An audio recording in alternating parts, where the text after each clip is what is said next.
आज हम आपको नवरात्रि के दूसरे दिन पूजी जाने वाली माँ ब्रह्मचारिणी की पौराणिक कथा और उनके दिव्य रूप के बारे में विस्तार से बताएंगे। तो चलिए शुरू करते हैं।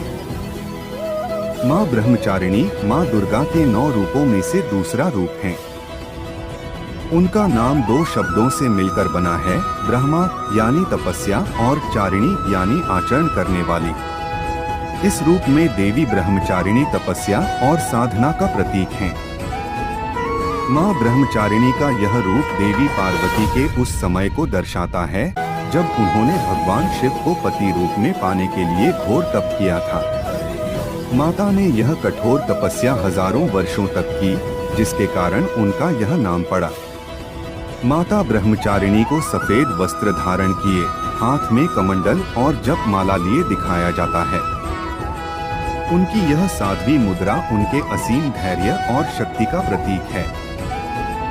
माँ ब्रह्मचारिणी की पौराणिक कथा।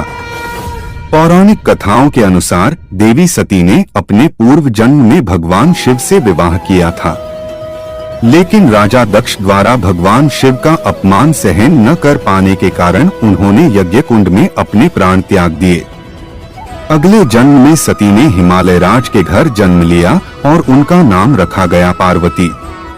पार्वती ने शिव जी को फिर से पति रूप में पाने के लिए कठोर तपस्या करने का निश्चय किया।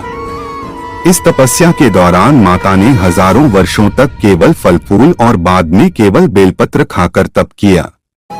कहते हैं कि उनकी तपस्या इतनी कठिन थी कि पूरे ब्रह्मांड में इसका प्रभाव पड़ा।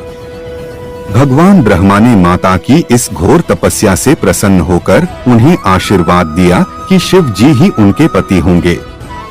इसी कारण माता के इस रूप को ब्रह्मचारिणी कहा जाता है, जो तपस्या और समर्पण की मूरत हैं।